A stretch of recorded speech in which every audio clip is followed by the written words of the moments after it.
So welcome to Avocado 101. Today we'll be answering your most commonly asked questions about growing an avocado. So most of you have been following us for a while and you know we have a lot of information about growing avocado pits from scratch, from your avocado, into an avocado plant. We have a very popular video tutorial on our channel and the stories highlights for you to watch. So we'll put the link to that. And the questions we get most often is, okay, I've grown my avocado, I've successfully had a pit germinating with roots, with beautiful leaves. When do I have to plant it into the soil? The very simple answer is you don't have to. So if you like the look of it, if you like the aesthetics of the pit growing in water, and if you like the look of the roots and being able to watch them grow as well as the leaves, you can leave it in water forever. It requires you to make sure that you provide the right nutrients for your plant and refresh the water often enough. So every time you change the water, it will oxygenate the water. And that's really important for the health of your plant. So first step is to make sure you change the water completely. I would say at least once a week. It depends a little bit on your climate, and if it's summer, I change it more often as well. It also prevents the growth of algae in the water. So if you see the water turning a little bit green, you have to change it, you have to wash it, and you can give the roots also a good rinse under your sink.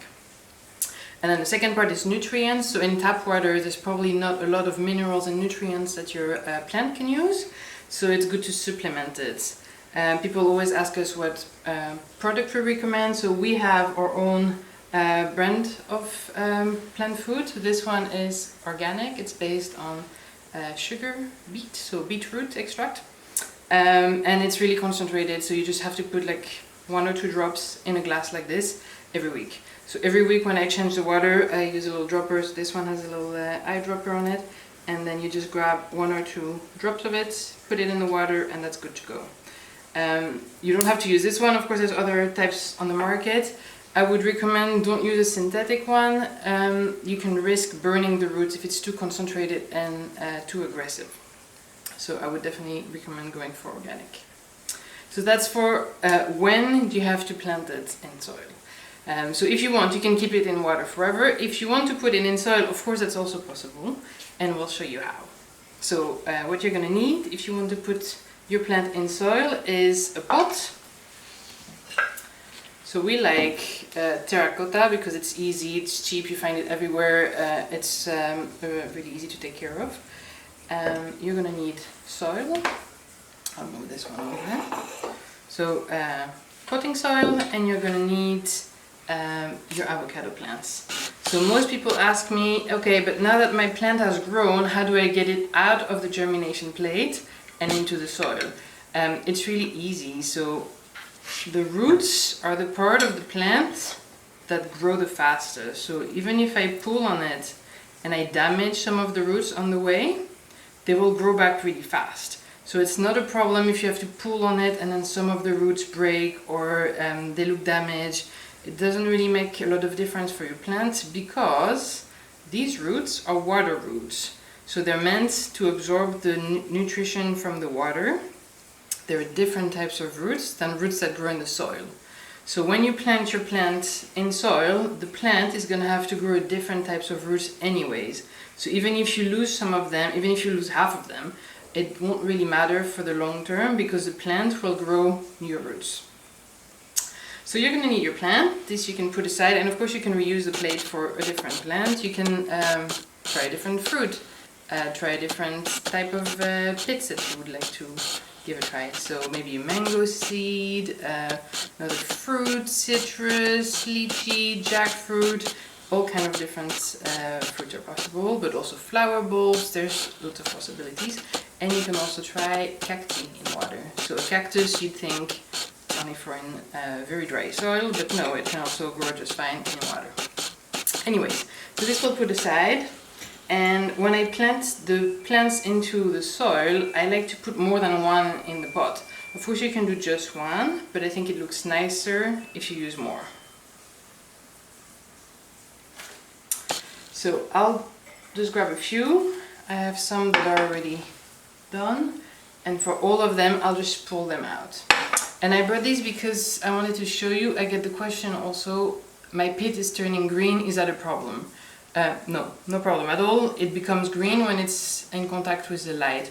We peel our avocados, so the little brown skin that comes on the pit, we remove it because it speeds up the germination process. So you don't have to remove it. We think it just speeds it up by 1 to 2 weeks, so it's worth doing it. As soon as the pit is naked, it's more sensitive to the light and it can turn green, but it's no problem at all.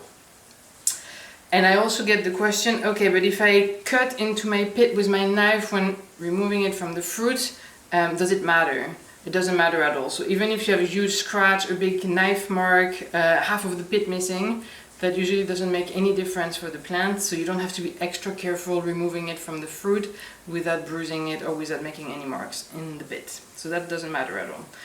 The only thing you have to remember is every time you make a cut or every time you get into the flesh of the pit, the cut will oxidize. So that means the pigment that's inside of the pit will become darker and then you'll get a permanent black mark.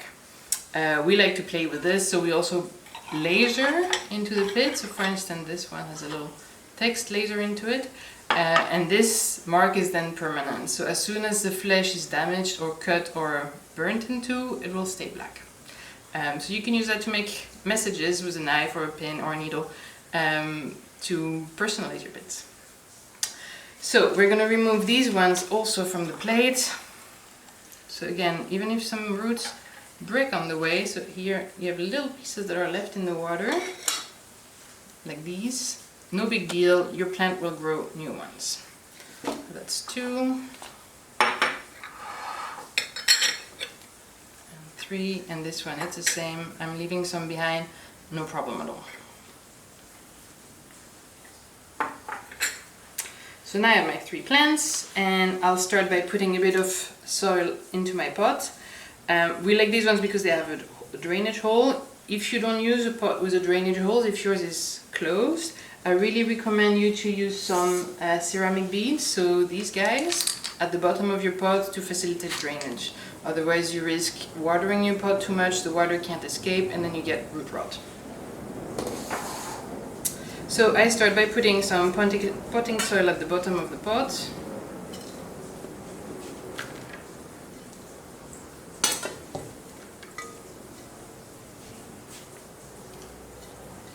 About this much. And then I'll arrange my pits in there so the roots are not touching the bottom of the potting soil.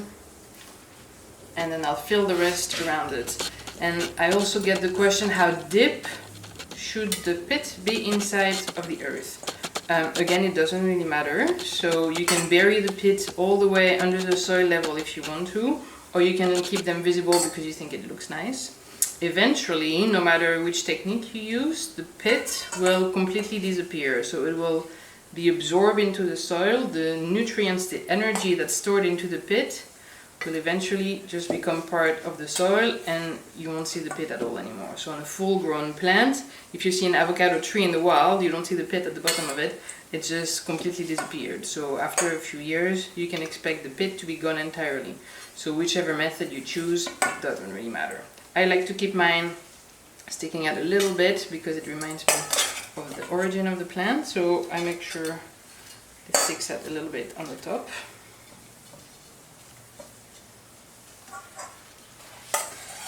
Maybe a bit more soil.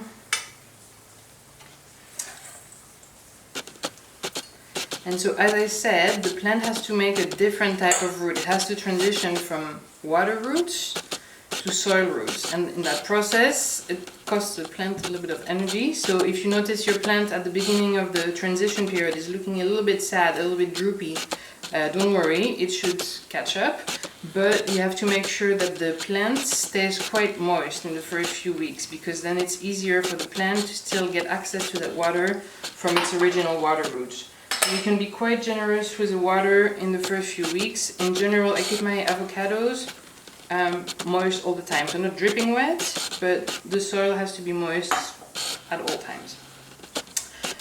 So that's the advantage if you have a drainage hole. You can't make sure, you will always get rid of the extra water and you don't have the risk of root rot.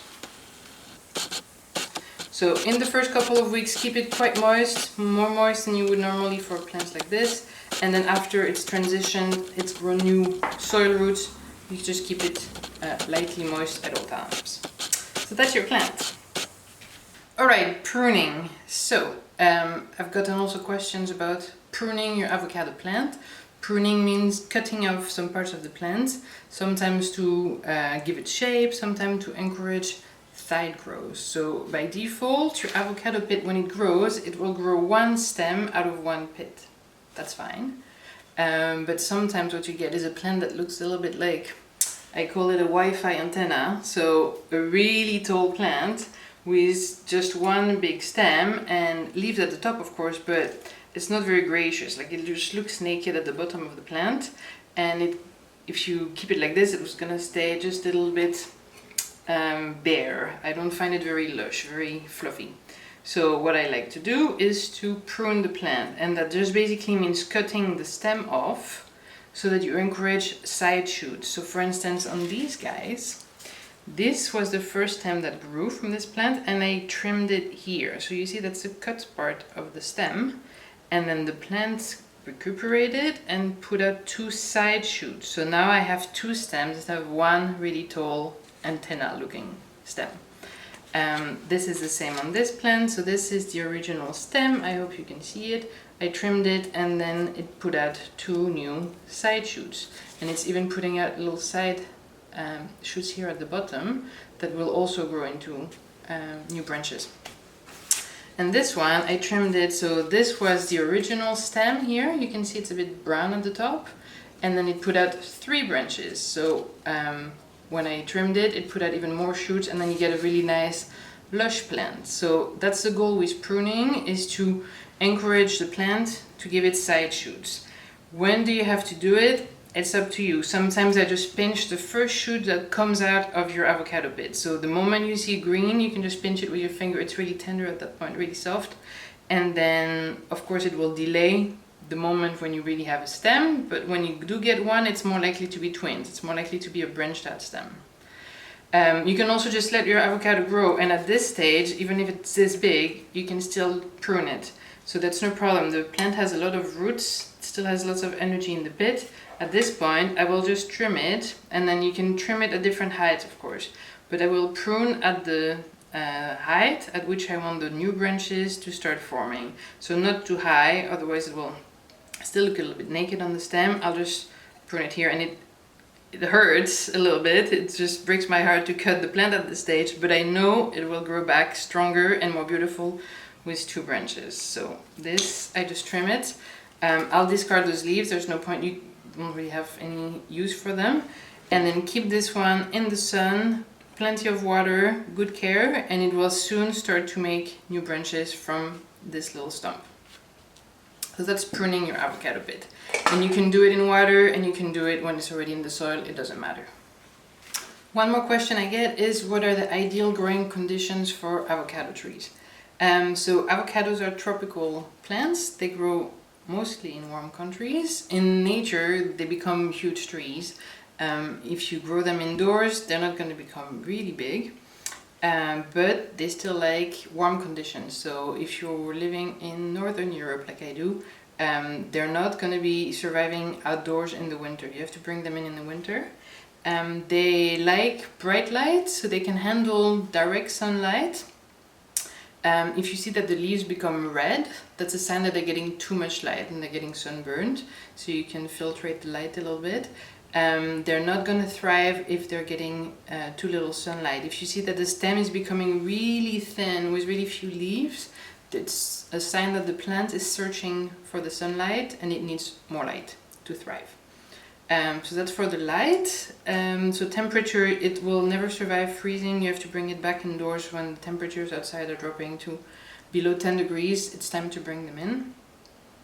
How much water? Well, water is really hard. It depends on the temperature outside, the type of pot, the amount of sunlight it's getting. In general, I like to keep the soil slightly moist.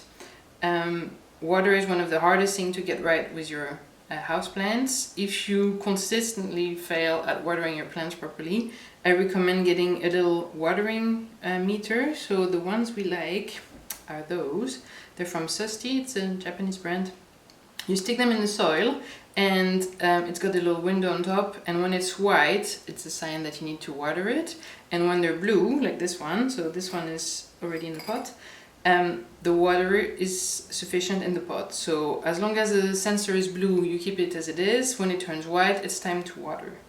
And it's got a little absorbing mesh here in the core, and you plant it in the pot. That means you have to keep this one in the same pot all the time. It's not like a sensor that you move from plant to plant. You keep it in the pot, so that means you need one for each plant, which can be a bit of an investment. But again, if that means you don't kill your plants every 3 weeks and have to get new ones, that's a more sustainable choice. So we really like these ones, so that we don't have to worry about is my plant getting too much water, not enough water. It's always right, and it's super easy. One more question we get is which variety of avocados do you grow? Does it matter? And which one should I get to give it a try? So this is by far the most common avocados you'll find in European supermarkets. That's a Hass avocado, and it's got a darker skin, really bumpy. It's the tastiest avocado I find that we have available. So this is the one we grow most of the time, but the technique works for all types of avocados. So you also have much bigger ones, you have some that have a smoother skin, more water content. They'll grow the same way. So it's really a choice of what can you find locally and what tastes good to you, because the whole point is that you first eat the delicious avocado flesh. In terms of choice, I also get the question, does it matter if the avocado is organic? We find, and we grow about 400 pits a month, so we have a lot of experience with those.